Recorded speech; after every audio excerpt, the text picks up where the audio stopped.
আসসালামু আলাইকুম। কেমন আছো সবাই? আশা করি ভালো আছে, আলহামদুলিল্লাহ। আমরা ক্লাস 8-এর বিজ্ঞান বিষয়ের অষ্টম অধ্যায় পড়ছিলাম। অষ্টম অধ্যায়ের কেমিস্ট্রির অংশ। অষ্টম অধ্যায়ের শেষের 2 পেজ, আমাদের 2-3 পেজ বাকি ছিল, সেটা আজকে আমরা শেষ করে দিব ইনশাল্লাহ। তোমরা সবাই বইয়ের পেজ নাম্বার 81-তে যাও। 81। ওয়ালাইকুম আসসালাম, কেমন আছো সবাই? তোমরা পেজ 81-তে যাও। মোমের দহন প্রক্রিয়া সম্পর্কে আমরা শিখব। দহন বিক্রিয়া আমরা শিখেছিলাম, তার একটা এক্সাম্পল বাকি ছিল মোমের দহন। তো তোমরা একটু বোর্ডের দিকে তাকাইতে থাকো। দেখো, আমি কিছু জিনিস লিখে রেখেছি, সেটা ধরে ধরে আমি তোমাদের বুঝাচ্ছি, আর যেটা বাকি সেটা আমি আবার লিখব। তো মোমের দহন প্রক্রিয়া, আমরা দহন বিক্রিয়ায় কি পড়েছিলাম? যে কোনো একটা পদার্থ হতে পারে সেটা মৌল, হতে পারে সেটা যৌগ, যদি অক্সিজেনের উপস্থিতিতে আমরা তাপ দেই তাহলে সেটা ওই মৌলের অক্সাইডে পরিণত হবে, আর যৌগ থাকলে সেই যৌগগুলা উপাদান মৌলগুলা ভেঙেও সেই অক্সাইডে পরিণত হবে। হ্যাঁ, আলহামদুলিল্লাহ ভালো আছি, আলহামদুলিল্লাহ।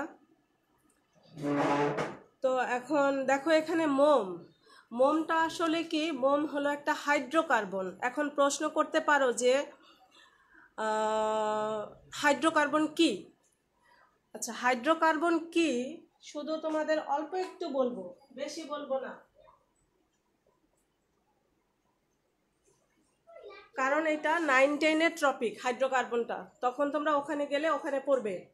হাইড্রোকার্বন হলো এমন কিছু পদার্থ বা যৌগ যারা শুধু কার্বন এবং হাইড্রোজেন নিয়ে গঠিত। ও হাইড্রোকার্বনে কার্বন আর হাইড্রোজেন ব্যতীত অন্য কিছুই থাকে না।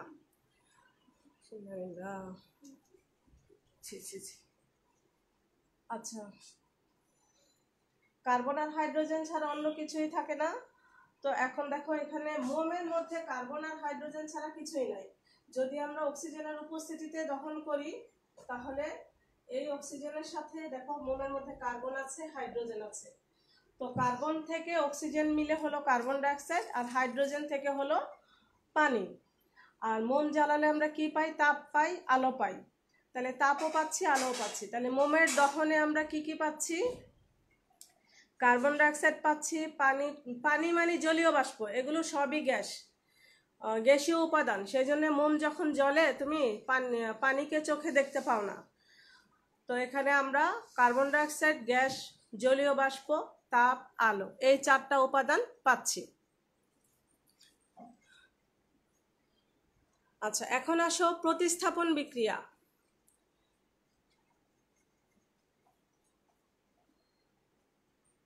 আমার লাইভ ক্লাস ধরতে পারো না? আচ্ছা, লাইভ ক্লাস ধরতে পারো না মানে আমি প্রশ্নটা বুঝি নাই। পড়া বুঝো না, না কবে আসি সেটা বুঝো না? কোনটা? প্রশ্নটা ক্লিয়ার করো।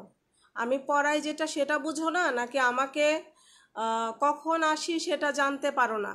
দুইটার একটা অপশান, কোনটা বুঝাচ্ছ সেটা ক্লিয়ার করো। আচ্ছা, তারপরে আসো প্রতিস্থাপন বিক্রিয়া। আচ্ছা, প্রতিস্থাপন বিক্রিয়া কাকে বলে আগে সেই সংজ্ঞাটা আমরা একটু শুনি, তারপরে আমরা উদাহরণে যাব। দেখো, কোনো একটি মৌল যদি, তোমার বইয়ে প্রতিস্থাপন বিক্রিয়া পাঠ 8 আর 9-এর মধ্যে দেয়া আছে, বইয়ের সাথে একটু সম্পৃক্ত থেকো তাহলে পড়তে সুবিধা হবে। কোনো একটি মৌল যদি কোনো একটা যৌগ থেকে অপর একটা মৌলকে সরিয়ে ওই জায়গাটা দখল করে নেয়, তাহলে এই ধরনের যে দখল করে নেওয়ার ফলে যে নতুন যৌগ তৈরি করে, এই ধরনের বিক্রিয়াকে বলা হচ্ছে প্রতিস্থাপন বিক্রিয়া। তো উদাহরণটা দেখো, কোনো একটা মৌল, দেখো আয়রন, Fe, আয়রন, কোনো একটা যৌগ থেকে, কপার সালফেট থেকে কপারকে সরিয়ে ওই জায়গাটা দখল করে নিয়েছে। দেখো, সালফেটের সাথে বিক্রিয়ার পরে কপারের জায়গায় আয়রন বসেছে, তাহলে নতুন যৌগ হয়েছে ফেরাস সালফেট। এখানে আয়রনের যোজনী 2, সালফেটের যোজনীও 2, 2-এ 2-এ কাটা চলে গেছে, তাই এখানে কোনো যোজনী শো করছে না, ফেরাস সালফেট আর কপার। তাহলে এখানে সংজ্ঞার সাথে মিলে গেল, কোনো একটা মৌল কোনো একটা যৌগ থেকে একটা মৌলকে সরিয়ে, যৌগের মৌলটাকে সরিয়ে ওই জায়গাটা দখল করে নতুন যৌগ তৈরি করে, তাহলে সেটা হলো প্রতিস্থাপন বিক্রিয়া। আচ্ছা, কবে আসি সেটা জানতে পারো না। হ্যাঁ বাবা, ঠিকই বলেছ। আসলে একটু ঝামেলায় থাকি তো কয়েকদিন ধরে, একটু পারিবারিক অসুস্থতার জন্যে। তো আমি কিন্তু যেখানে থামি তারপর থেকেই পড়াই, ক্লাসগুলা কিন্তু থাকে। তোমরা মিস করবা না, বন্ধুদের কাছে জেনে নিবা আর ক্লাসটা দেখে নিবা। কারণ আমি তোমাদের পাঠ্য বইয়ের কোনো একটা লাইন কোনো একটা টপিক বাদ দেই না, বরঞ্চ নতুন করে আরও অ্যাড করে দেই, কেমন করে পরীক্ষা আসতে পারে, বা যে ধারণাটা নিয়ে তোমরা 9-এ উঠবা যাতে করে তোমাদের সমস্যা না হয়, এই জন্য ক্লাসটা দেখা খুব জরুরি। আচ্ছা, এবার আসো, এরকমভাবে তুমি অনেক উদাহরণই দিতে পারো। তুমি জিঙ্ক সালফিউরিক অ্যাসিডের বিক্রিয়াও দিতে পারো, জিঙ্ক সালফেট প্লাস হাইড্রোজেন, এরকম। তো দেখো, বিয়োজন বিক্রিয়া পরের টপিকটা তোমার বইতে। বিয়োজন বিক্রিয়া, বিয়োজন মানে হলো ভেঙে ফেলা। এখানে বোর্ডে আমি দুইটা বিক্রিয়া দিয়ে রেখেছি রোমান সংখ্যা দিয়ে, 1 আর 2। খেয়াল করো, চুনা পাথর ক্যালসিয়াম কার্বনেট, অলরেডি তোমরা ক্যালসিয়াম কার্বনেট যে চুনা পাথর তা তোমরা জানো। চুনা পাথর হলো তাপ দিলে, যদি আমি তাপ দেই তাহলে এটা ভেঙে গিয়ে ক্যালসিয়াম অক্সাইড আর কার্বন ডাইঅক্সাইডে পরিণত হয়। তাহলে এটা একটা বিয়োজন বিক্রিয়া। আবার নিচেও একটা উদাহরণ আছে, 2 নাম্বার উদাহরণ, কপার কার্বনেট। কপার কার্বনেটকেও তাপ দিলে কি তৈরি হচ্ছে? কপার অক্সাইড আর কার্বন ডাই অক্সাইড। তো এবার আসো একটু ডেফিনেশনটা আমরা একটু দেখি। এই যে দুইটা এক্সাম্পল দিলাম, এটার সাথে মিল রেখে ডেফিনেশনটা দেখো। যে সকল বিক্রিয়ায় একটি যৌগ ভেঙে একাধিক মৌল বা যৌগ উৎপন্ন করে তাদেরকে বিয়োজন বিক্রিয়া বলে। কখনো কখনো সেখানে মৌল উৎপন্ন করতে পারে, যেমন পানিকে যদি আমরা ভাঙি হাইড্রোজেন আর অক্সিজেনে পরিণত হয়, এরকম আর কি। যে যৌগকে ভাঙলে শুধু যে যৌগই পরিণত হবে তা না, যৌগকে ভাঙলে মৌলও হতে পারে। আবার এখানে বিক্রিয়কে কিন্তু একটা যৌগ থাকবে, এটা খেয়াল করো, যে সকল বিক্রিয়ায় একটি যৌগ ভেঙে। তাহলে এটা গেল তোমার বিয়োজন বিক্রিয়া। আশা করি সবাই বুঝতে পেরেছ। বইতে আরও একটা উদাহরণ আছে, আমি বোর্ডে লিখি নাই, 3 নাম্বার উদাহরণ। আমি তীর চিহ্ন দিয়ে নিচে যেটা লিখে রেখেছি, এটা কিন্তু 3 নাম্বার বিক্রিয়াটা না, এটা আমি অন্য একটা কারণে লিখেছি, সেটা একটু পরে আসছি। 3 নাম্বার উদাহরণটা তোমার বইতে আছে, পটাশিয়াম ক্লোরেট KClO3। বইয়ের দিকে তাকাও, KClO3 পটাশিয়াম ক্লোরেট। পটাশিয়াম ক্লোরেটকে যদি আমরা তাপ দেই তাহলে পটাশিয়াম ক্লোরাইড আর অক্সিজেনে পরিণত হচ্ছে। এই যে এখানে যেমন একটা মৌল পরিণত হচ্ছে অক্সিজেন, এখানে দুইটাই কিন্তু যৌগ নাই, একটা মৌল চলে আসছে। আচ্ছা, এই গেল 3টা উদাহরণ। তোমাদের এই 3টা উদাহরণের বাইরে আশা করি খুব একটা আসবে না। এখন আমি যে কারণে নিচের উদাহরণটা তীর চিহ্ন দিয়ে লিখে রেখেছি সেটা একটু বুঝো। উদাহরণ 1-এর গায়ে থেকে টেনে এনে তীর চিহ্নটা দিয়েছি। চুনা পাথরকে ভাঙলে, আমরা তাপ দিয়ে ভাঙলে কার্বন ডাইঅক্সাইড পাচ্ছি। তো সেই কার্বন ডাইঅক্সাইড তুমি যদি চুনের পানির মধ্যে পাস করো, যে মিস কীভাবে পাস করব, তুমি একটা টেস্ট টিউবে অথবা একটা বিকারে, টেস্ট টিউবই ভালো হয়, ল্যাবে তোমরা দেখবে পরে, চুনের পানি নিলে তার মধ্যে একটা নল দিয়ে কার্বন ডাইঅক্সাইড, ওই যে তৈরি হচ্ছে কার্বন ডাইঅক্সাইড, সেটাকে তুমি পাস করলে, তাহলে সেখানে একটা বিক্রিয়া হবে, বিক্রিয়ার ফলে উৎপন্ন হবে ক্যালসিয়াম কার্বনেট আর তৈরি হবে পানি। তো এখন এই উদাহরণটা শেখানোর কারণ কি, আলাদাভাবে কেন শেখাচ্ছি দেখো। অনেক সময় আসে যে চুনের পানি ঘোলা হয় কেন, প্রশ্নটা হলো চুনের পানি কখন ঘোলা হয় বা কেন ঘোলা হয়, স্বচ্ছ চুনের পানি কেন ঘোলা হয় বা কখন ঘোলা হয়। তো তুমি অ্যান্সারটা এভাবেই দিবে যে চুনের পানিতে যখন, ক্যালসিয়াম হাইড্রোক্সাইড হলো চুনের পানি, যখন তার মধ্যে কার্বন ডাইঅক্সাইড প্রবাহিত করা হয় তখন সেখানে অদ্রবণীয় ক্যালসিয়াম কার্বনেট, অদ্রবণীয় কথাটা লেখা আছে দেখো, ক্যালসিয়াম কার্বনেটের নিচে অদ্রবণীয় ক্যালসিয়াম কার্বনেট এবং পানি উৎপন্ন হচ্ছে। আর অদ্রবণীয় কেন বলা হচ্ছে? কারণ এই ক্যালসিয়াম কার্বনেটটা দ্রবীভূত হয় না, দানা দানা আকারে ছাকড়া ছাকড়া ভাবে ওই টেস্ট টিউবের মধ্যে থাকে, সেই জন্য এটাকে অদ্রবণীয় বলা হচ্ছে। আচ্ছা ঠিক আছে, তারপরে দেখো তোমার বইয়ের পাঠ 10-11 রাসায়নিক বিক্রিয়ায় তাপশক্তির রূপান্তর। আচ্ছা, রাসায়নিক বিক্রিয়ায় তাপশক্তির রূপান্তর দেখো সেটা কি? তুমি যে মোমের দহন, বোর্ডে লেখা আছে 1 নাম্বারটা, মোমের দহন অক্সিজেনের উপস্থিতিতে তাপ দিয়ে আমরা যে বিক্রিয়াটা পাচ্ছি, কার্বন ডাইঅক্সাইড, পানি, তাপ, আলো, এটা হলো একটা দহন বিক্রিয়া।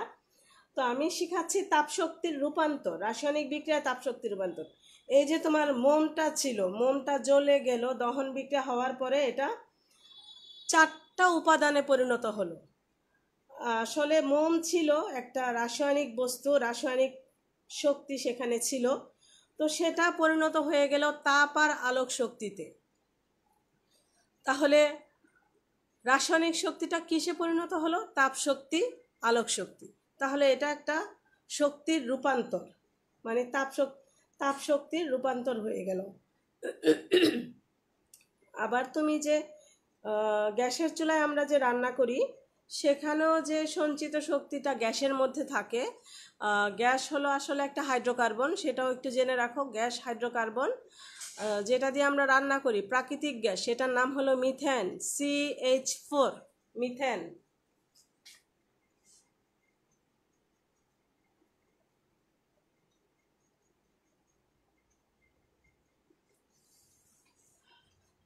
মিথেন হলো প্রাকৃতিক গ্যাস যা দিয়ে আমরা রান্না করি। সেই মিথেন দিয়ে রান্না করার পর মিথেনের মধ্যে থাকে রাসায়নিক শক্তি, কিন্তু সেখান থেকে আমরা কি পাচ্ছি? তাপ শক্তি পাচ্ছি, আলোক শক্তি পাচ্ছি।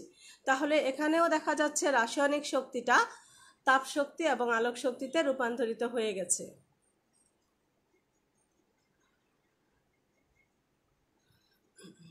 কি প্রশ্ন করেছো?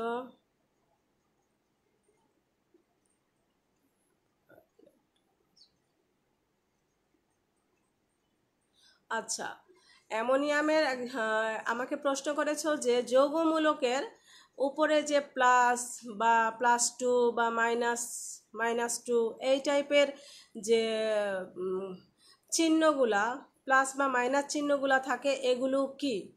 আচ্ছা, এগুলো হলো আসলে এটা তো যৌগ না, এটা হলো যৌগমূলক, একটা মূলক। তো একটা মূলকের উপরে প্লাস বা মাইনাস চিহ্ন থাকে। এখন ধরে নাও তুমি নাইট্রোজেন, অ্যামোনিয়াম, আমি তোমাকে একটা এক্সাম্পল দিয়ে বুঝাই দেই।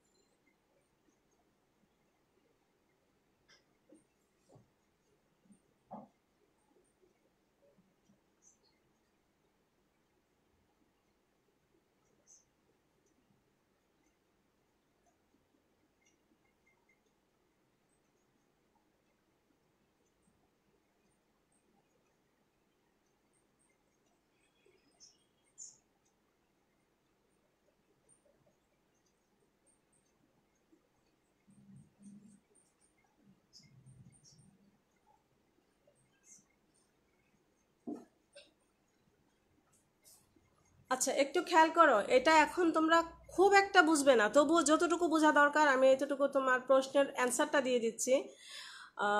প্রত্যেকটা মৌলেরই যোজনী আছে, সেই যোজনীগুলো মোটামুটি ফিক্স, তোমরা জানো, গত ক্লাসেও পড়িয়েছিলাম। তো নাইট্রোজেনের কোনো যৌগে সাধারণত 3 নাম্বার যোজনীটা হয়, প্রয়োগ করা হয়, কখনো কখনো ব্যতিক্রম হয়। নাইট্রোজেন একটা পরিবর্তনশীল যোজনী। তো অ্যামোনিয়ামে দেখো -3, আর আমি নাইট্রোজেনের সামনে সমান চিহ্ন দিয়ে লিখেছি -3, আর হাইড্রোজেনের সামনে সমান চিহ্ন দিয়ে। গত ক্লাসে একজন প্রশ্ন করেছিল সমতা চিহ্ন কি? এই সমান চিহ্নটাকেই সমতা চিহ্ন বলে। সমান চিহ্নের সামনে +1 লেখা। এখন পাশে আবার দেখো একটা দাগ দিয়ে লিখেছি, ওই -3টাকে উপরে লিখেছি, আবার +1টাকে হাইড্রোজেন উপরেও লিখেছি। তো এটার বের করার নিয়ম হলো যে এটা প্লাস বা +2 +3 -1 কীভাবে বের করব। বিষয়টা এখনই তোমরা অতটা আয়ত্ত করতে পারবে না, জাস্ট তোমার কিউরিসিটির জন্য দেখাই দিচ্ছি। নাইট্রোজেনের উপরে আছে -3, নাইট্রোজেনের বরাবর নিচে, নিচে বলতে এখানে, নিচে বলতে এখানে, এখানে কিছুই নাই, কিছুই নাই মানে কি 1, কিছুই নাই মানে 1। তাহলে উপরের 3 আর নিচের 1 গুণ করো, কত হয়? -3। দেখো আমি নিচে লিখেছি 3 আর 1 গুণ করলে হচ্ছে -3। তারপরে একটা অন্য মৌল ঢুকে যাচ্ছে। অন্য মৌল মানে নাইট্রোজেনের পরে কি মৌল আসতেছে? হাইড্রোজেন। যখনই একটা অন্য মৌল চলে আসবে আমরা এই হিসাবটা করার জন্য মাঝখানে একটা প্লাস চিহ্ন দিয়ে দিলাম। দেখো -3 পরে চিহ্ন দিয়েছি প্লাস। আচ্ছা, উপরে আছে হাইড্রোজেনের উপরে +1 আর নিচে আছে নিচে আছে 4। তাহলে উপরের 1 আর 4 যদি আমি গুণ করি তাহলে কত হয়? +4। দেখো, যদি এখানে আমি ব্র্যাকেট দিয়ে লেখা দরকার ছিল +4, তো +4 যেহেতু তাই ব্র্যাকেটটা দেই নাই আর কি, না দিলেও চলে, যেহেতু আগে একটা প্লাস আছে। মাইনাস হলে আমার অবশ্যই ব্র্যাকেটটা দিতে হতো। যদি আমি যোগ বিয়োগ করি তাহলে এটা হচ্ছে +1, এই জন্য এটার উপরে হচ্ছে +1। এখন এইটুকুই থাকবে, এর বেশি এটা এখন বুঝাবো না। তোমরা এটা 9-এ উঠলে বিস্তারিত জানবে বা জানাবো।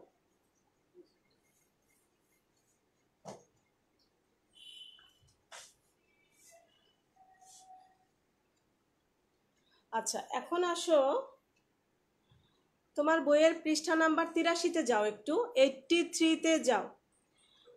দেখো কি লেখা আছে, দেখো এখানে বলা আছে লেবুর রসে কি থাকে? Citric acid. খাবার সোডা ও লেবুর রসের সাথে, খাবার সোডার সাথে লেবুর রসের বিক্রিয়া। খাবার সোডা হলো কি? বেকিং পাউডার, সোডিয়াম বাইকার্বনেট, তোমরা পড়েছো সেটা। আর লেবুর রসে থাকে হলো সাইট্রিক অ্যাসিড। তো এইটার বিক্রিয়া করে কি তৈরি হচ্ছে? সোডিয়াম সাইট্রেট, কার্বন ডাইঅক্সাইড, পানি। নিচে আরেকটা কথা বলা আছে বিক্রিয়ার কথা, একটু ওইটার পরপর নিচে, যে বেকিং সোডার সাথে যদি তোমরা ভিনেগার দাও তাহলে কি ঘটে।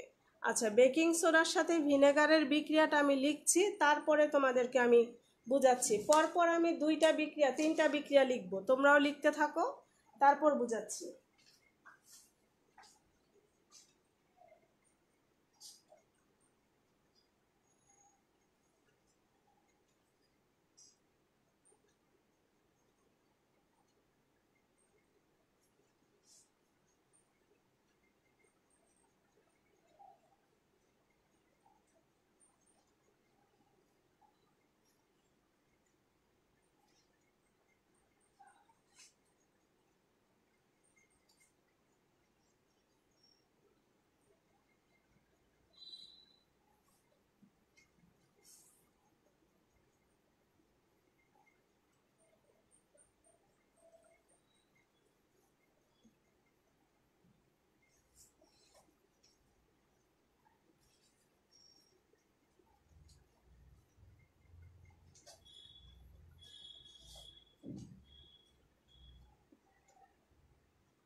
আচ্ছা, বিক্রিয়া 3টা লেখা শেষ।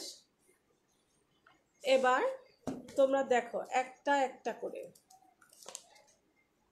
প্রথম বিক্রিয়াটা লিখেছি বেকিং সোডা, আমি বাংলায় লিখি নাই, সংকেতটা লিখে দিয়েছি। তোমার বইতে বিক্রিয়াটা নেই, কিন্তু ভাষাটা মানে শুধু বিক্রিয়া করলে কি ঘটে সেটা লিখে দিয়েছিল পেজ নাম্বার 83-তে। বেকিং সোডার সাথে ভিনেগার বা অ্যাসিটিক অ্যাসিড। তো ভিনেগার বা অ্যাসিটিক অ্যাসিডের সংকেত হলো CH3COOH। তুমি যদি বিক্রিয়াটা করো তাহলে দেখো কি হচ্ছে? সোডিয়াম অ্যাসিটেট, এটার নাম হলো সোডিয়াম অ্যাসিটেট।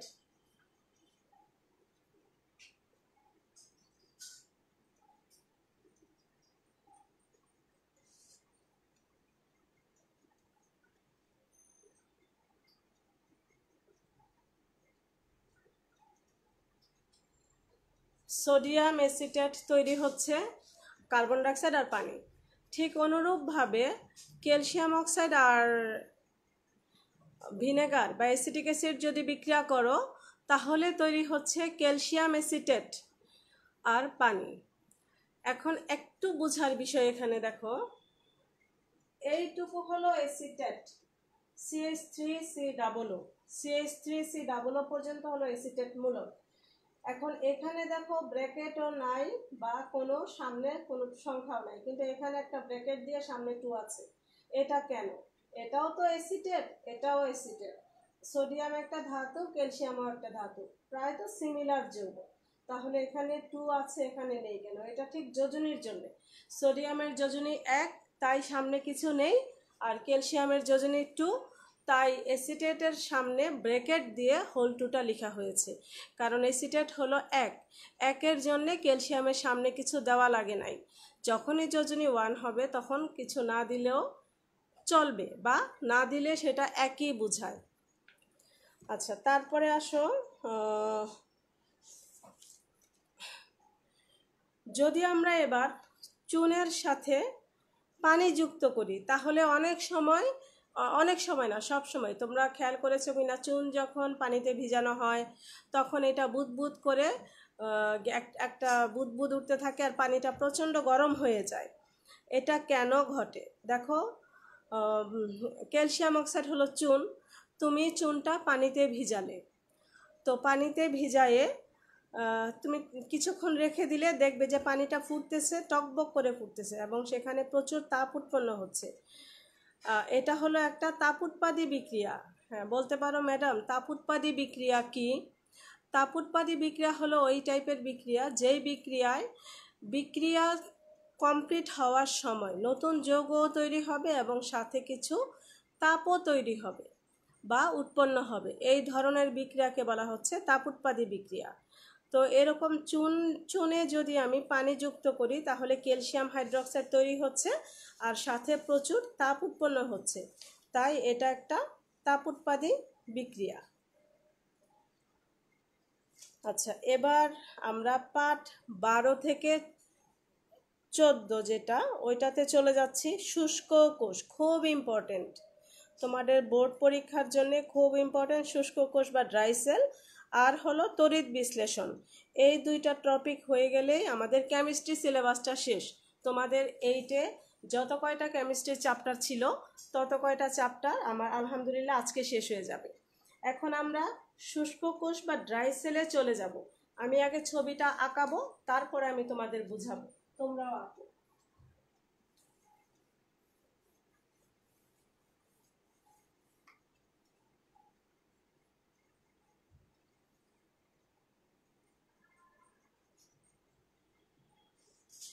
তোমাদের বইয়ের পেজ নাম্বার 84।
তোমরা আঁকতে থাকো, একটু আঁকাটা প্র্যাকটিস হোক।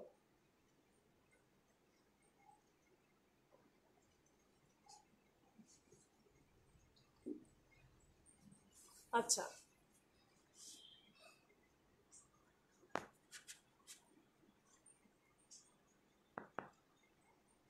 আচ্ছা, এবার আসো আমরা এটার বর্ণনাটা শিখব, বা এটার ব্যাখ্যাটা, এটা কিভাবে কাজ করে, এটার সম্পর্কে সবটাই শিখব।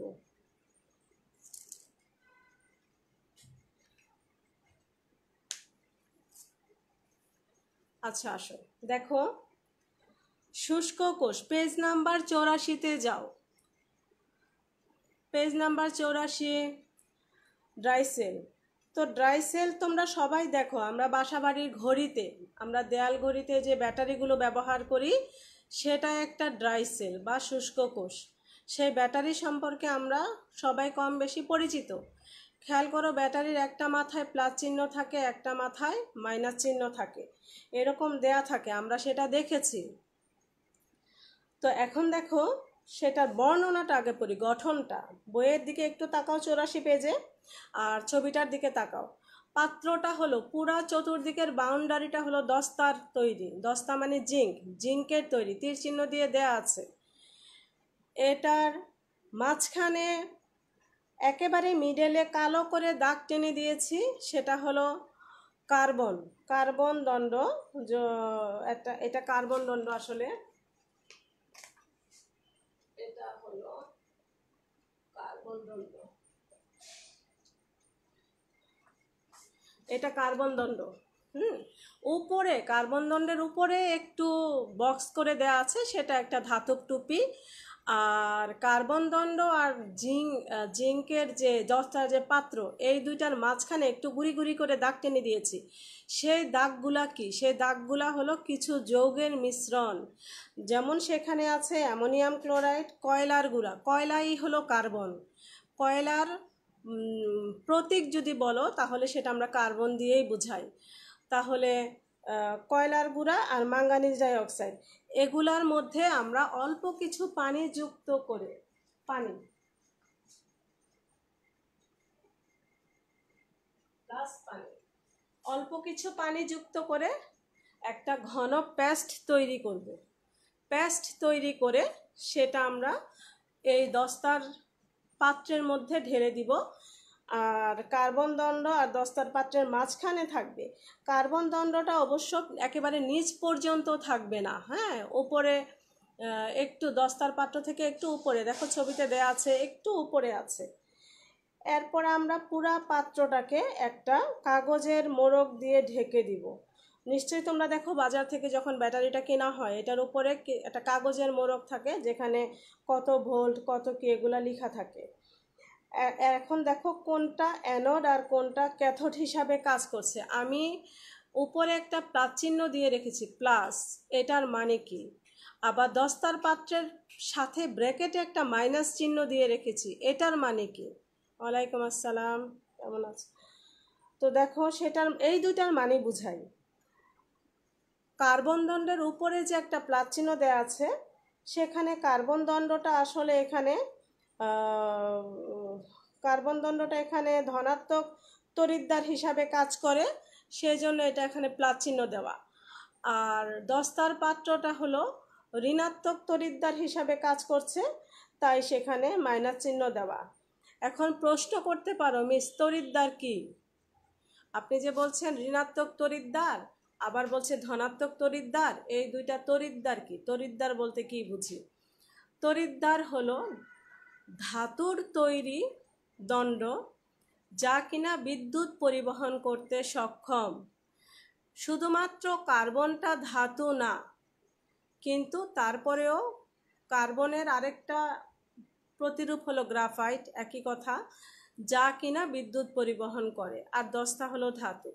তাহলে তড়িৎদ্বার কি? তড়িৎদ্বার হলো ওই সকল পদার্থ বা ধাতু, একমাত্র ব্যতিক্রম অধাতু হলো গ্রাফাইট বা কার্বন, যারা বিদ্যুৎ পরিবহন করে, তাদেরকে বলা হচ্ছে তড়িৎদ্বার।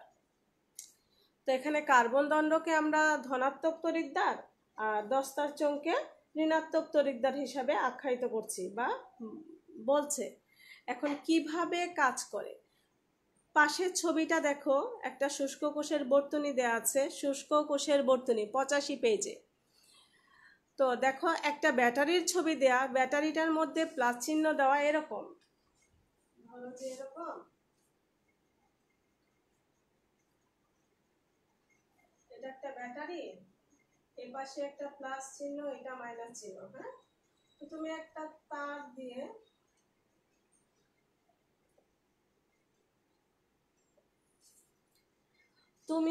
পরিবাহী তার দিয়ে ব্যাটারির প্লাস প্রান্তে বেঁধে দাও, আবার মাইনাস প্রান্তেও বেঁধে দাও। পরিবাহী তার কি? পরিবাহী তার হলো যেই তার বিদ্যুৎ পরিবহন করে। যেমন বাসাবাড়িতে আমরা যে প্লাস্টিকের আবরণের নিচে যদি প্লাস্টিকের আবরণটা ছিঁড়ে ফেলি, তাহলে সেখানে কি তার পাই?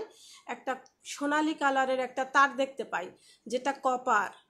এই কপার হলো বিদ্যুৎ পরিবহন করে, মানে এই টাইপের সকল ধাতুই বিদ্যুৎ পরিবহন করে। কেউ হয়তো বেশি করে, কেউ কম করে, কিন্তু সকল ধাতুই বিদ্যুৎ পরিবাহী।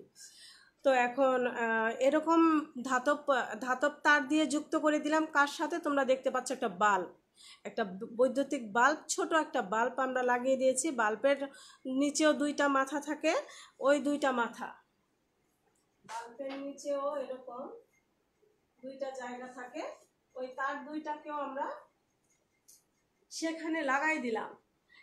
দেখবা যে বাতিটা জ্বলে উঠেছে। তাহলে বাতিটা জ্বললো কেন? কি কারণে জ্বললো? কারণ ব্যাটারির ভিতরে কিছু রাসায়নিক উপাদান ছিল।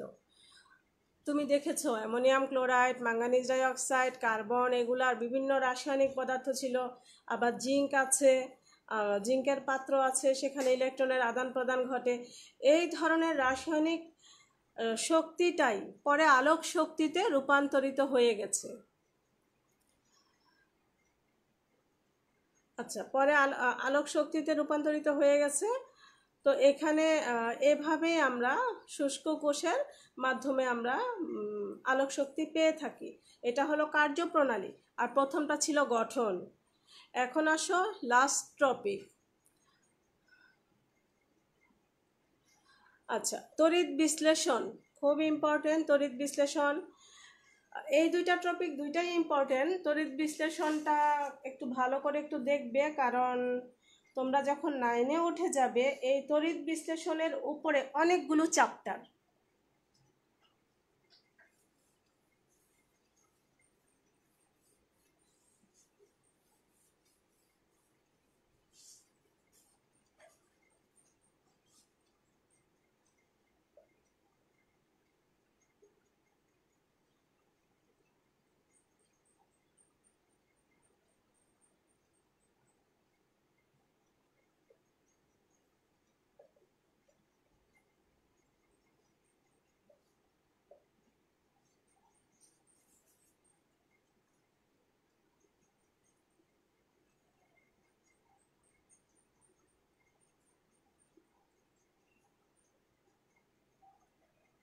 ছবিটা আঁকো।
লিখতে থাকো, লেখার পরে আমি বুঝাই দিচ্ছি।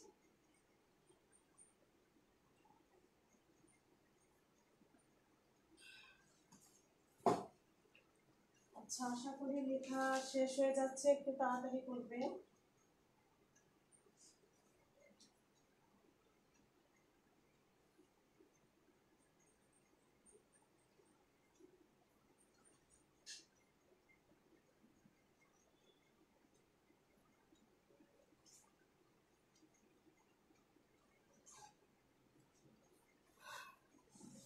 আচ্ছা, তোমরা এখনো কিছুই বুঝতেছো না, তোমরা একটু লিখতে থাকো আর বুঝতে থাকো। ছবিটা বইতেই আছে।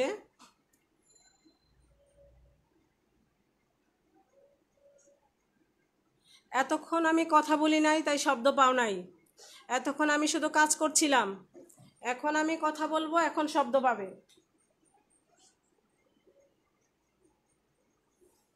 এতক্ষণ আমি কোনো কথা বলি নাই, এখন আমি শুরু করব কথা বলা। আচ্ছা, খেয়াল করো, তড়িৎ বিশ্লেষণটা কি সেটা আগে বলি। তড়িৎ বিশ্লেষণ কি? তড়িৎ বিশ্লেষণ হলো একটা পদ্ধতি, একটা প্রসেস, যেখানে তড়িৎ বিশ্লেষ্য কোনো পদার্থ থাকবে, এমন কোনো পদার্থ থাকবে, এমন কিছু পদার্থ থাকবে যার মধ্য দিয়ে বিদ্যুৎ প্রবাহিত করলে তার রাসায়নিক পরিবর্তন ঘটবে। এই পুরা পদ্ধতিটাকে বলা হচ্ছে তড়িৎ বিশ্লেষণ। তো যার মধ্য দিয়ে বিদ্যুৎ প্রবাহিত করলে রাসায়নিক পরিবর্তন ঘটে, সেগুলাকে বলা হয় তড়িৎ বিশ্লেষ্য পদার্থ, নট তড়িৎ বিশ্লেষণ, তড়িৎ বিশ্লেষ্য পদার্থ। এরকম একটা পদার্থ হলো সোডিয়াম ক্লোরাইড। তো সোডিয়াম ক্লোরাইডের মধ্য দিয়ে যদি আমি বিদ্যুৎ প্রবাহিত করি, কিন্তু একটা জিনিস জেনে রাখবে, কোনো সলিড জিনিসের মধ্য দিয়ে, কঠিন পদার্থের মধ্য দিয়ে বিদ্যুৎ প্রবাহিত করা যায় না। অবশ্যই সেখানে সেটার জলীয় দ্রবণ লাগবে, হয় সেটার জলীয় দ্রবণ অথবা সেটার গলিত অবস্থা। এজন্য আমি সোডিয়াম ক্লোরাইডের সাথে দেখো নিচে পানি লেখা আছে, পানি।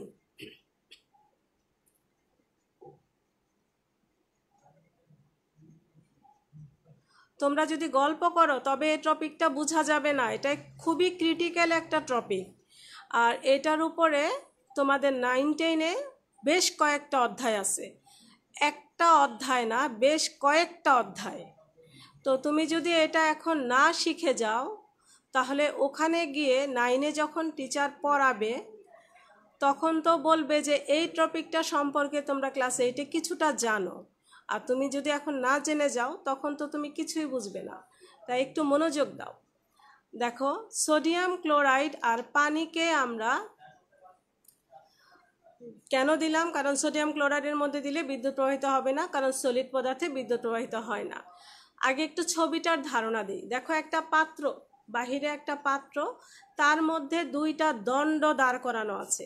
ওই যে একটু আগে বলেছিলাম তড়িৎদ্বার, তো এখানেও দুইটা তড়িৎদ্বার আছে। দেখো, দুইটা তড়িৎদ্বারই জিঙ্কের, ZN লিখে রেখেছি, জিঙ্ক। একটা তড়িৎদ্বার ক্যাথোড, দেখো নিচে মাইনাস, আর একটা তড়িৎদ্বার অ্যানোড হিসাবে কাজ করছে। আর ওপরে এই যে এই দুইটা হলো তড়িৎদ্বার, আর উপরে এটা হলো, এটা বা এটা যেটাই আসো, এটা হলো পরিবাহী তার। পরিবাহী তার কি একটু আগে তোমাদের বুঝিয়েছি, যে কারেন্ট যে প্রবাহিত হচ্ছে তার, সেই তার। আর এই যে চিহ্নটা, এটা হলো ব্যাটারি, এটা ব্যাটারি। তুমি যদি একটা পাত্রে দুইটা তড়িৎদ্বার নাও, একটা পরিবাহী তার দিয়ে ব্যাটারির সাথে যুক্ত করো, আর ওই পাত্রের মধ্যে যদি তুমি সোডিয়াম ক্লোরাইডের জলীয় দ্রবণ নাও, এটা একটা দ্রবণ ছিল, কিন্তু দ্রবণ, সোডিয়াম ক্লোরাইড মানে খাদ্য লবণ, আমরা যে লবণ খাই সেই লবণটা পানিতে গুলায়ে ঢেলে দিলাম, বাস, আর কিছু না। এখন দেখো, সোডিয়াম ক্লোরাইড যদি ভেঙে যায়, যে কোনো যৌগ, আয়নিক যৌগ যদি হয়, যেটা নাকি প্লাস এবং মাইনাস প্রান্ত থাকে, সেটা পানি পেলেই ভেঙে যাবে, ভেঙে গিয়ে দুইটা প্রান্ত তৈরি হবে। খেয়াল করো, সোডিয়ামটা প্লাস, ক্লোরিনটা মাইনাস, ক্লোরাইড হয়ে গেছে। কেন? পানি দিয়েছি। পানি নিজেও ভেঙে গিয়ে H প্লাস OH মাইনাস এরকম ভাবে আয়নিত হয়ে যাবে। এখন এখানে চারটা আয়ন পেয়েছি, দুইটা ক্যাটায়ন, দুইটা অ্যানায়ন। ক্যাটায়ন বলে প্লাসকে, অ্যানায়ন বলে মাইনাসকে। এখন দেখো, প্লাস যেই দিকে আছে সেই দিকে যাবে মাইনাস সিম্বলগুলা, প্লাস যেই তড়িৎতারটা আছে সেদিকে যাবে মাইনাস সাইন বিশিষ্ট মূলকগুলা, আর মাইনাস যে চিহ্নটা আছে মানে তড়িৎদ্বার যেটা মাইনাস সেই দিকে যাবে প্লাসগুলা। এই জন্যই দেখো দুইটা মাইনাস এই পাশে, দুইটা প্লাস ওই পাশে। এবার নিশ্চয়ই ক্লিয়ার সবাই কেন দুইটা দুই দিকে হলো। আচ্ছা, এখন আসো দেখো নিচে আমি কি লিখেছি, ক্যাথোডে বিক্রিয়া, ক্যাথোডে বিক্রিয়া, বিতে বিক্রিয়া একটু সংক্ষেপে লিখেছি, একটু দেখে নিও। বিতে বিক্রিয়া, এটা হলো অ্যানোডে বিক্রিয়া, অ্যানোডে বিক্রিয়া, ক্যাথোডে বিক্রিয়া, অ্যানোডে বিক্রিয়া। ক্যাথোডে বিক্রিয়া মানে কি, অ্যানোডে বিক্রিয়া মানে কি? এই যে তুমি তড়িৎদ্বার নিয়েছো ক্যাথোডে, সেই ক্যাথোডে একটা বিক্রিয়া ঘটবে, আবার এই যে তড়িৎদ্বার নিয়েছো অ্যানোড, সেখানেও একটা বিক্রিয়া ঘটবে। তো সেই বিক্রিয়াগুলো কি, যেহেতু দুইটা ক্যাটায়ন আছে, সোডিয়াম আয়ন আর হাইড্রোজেন আয়ন, কিন্তু দুইটা আয়নই একসাথে তড়িৎদ্বারের দিকে ধাবিত হলেও, যেতে থাকলেও দুইটা যাবে না। এখানে হাইড্রোজেনটা যাবে, হাইড্রোজেনটা গিয়ে একটা ইলেকট্রন গ্রহণ করে। কেন একটা ইলেকট্রন গ্রহণ করবে? হাইড্রোজেনের উপরে প্লাস চিহ্ন, প্লাস চিহ্ন মানে হলো ইলেকট্রন কম আছে তার। তার কয়টা ইলেকট্রন কম? একটা ইলেকট্রন, একটা প্লাস, তার একটা ইলেকট্রন দরকার, সে একটা ইলেকট্রন ওই তড়িৎদ্বার থেকে নিবে, তড়িৎদ্বার থেকে নিয়ে সে হাইড্রোজেন পরমাণুতে পরিণত হবে। এরকমভাবে দুইটা হাইড্রোজেন মিলে হাইড্রোজেন গ্যাস হবে H2। আবার দেখো অ্যানোডে বিক্রিয়া, ক্লোরাইড আয়নটা আর হাইড্রোক্সিল আয়নটা, দুইটার মধ্যে ক্লোরাইডটা যাবে, কোথায় যাবে? অ্যানোডে যাবে, গিয়ে সেখানে তার একটা ইলেকট্রন বেশি আছে, দেখো উপরে মাইনাস চিহ্ন দেওয়া, মাইনাস থাকলে ইলেকট্রন বেশি থাকা বোঝায়। তো সেই ইলেকট্রন বেশিটা ছেড়ে দিয়ে ক্লোরিন পরমাণু হবে। এরকম দুইটা ক্লোরিন মিলে ক্লোরিন গ্যাস হবে। এখন প্রশ্ন হলো দুইটা দুইটা কেন হচ্ছে? কারণ এগুলা হলো মৌলিক গ্যাস। মৌলিক গ্যাস কখনো একা থাকতে পারে না, মৌলিক গ্যাস অবশ্যই দ্বিপরমাণুক। দ্বিপরমাণুক হলো দুইটা পরমাণু মিলে একটা গ্যাস তৈরি, গ্যাসের অণু গঠন করে। আর তাহলে থেকে গেল কি, আমার হাইড্রোজেন আয়নও চলে গেল, ক্লোরাইড আয়নও চলে গেল, থেকে গেল কি সোডিয়াম আয়ন আর হাইড্রোক্সিল আয়ন। দেখো পাশে বিক্রিয়াটা লিখেছি, সেই দুইটা আয়ন যুক্ত হয়ে সোডিয়াম হাইড্রোক্সাইড গঠন হবে, এবং সেটা তড়িৎদ্বারে যাবে না, পাত্রে থেকে যাবে, পাত্রে, পাত্রে থেকে যাবে, পাত্রের তলায়। তাহলে তড়িৎদ্বারে, ক্যাথোড তড়িৎদ্বারে কি তৈরি হলো? Hydrogen gas. অ্যানোড তড়িৎদ্বারে কি তৈরি হলো? Chlorine gas. যদি প্রশ্ন হয়, প্রশ্নটা এরকম, সোডিয়াম ক্লোরাইডের তড়িৎ বিশ্লেষণ প্রক্রিয়া বর্ণনা করো, তবে তোমাকে সবটা চিত্রসহ দিতে হবে।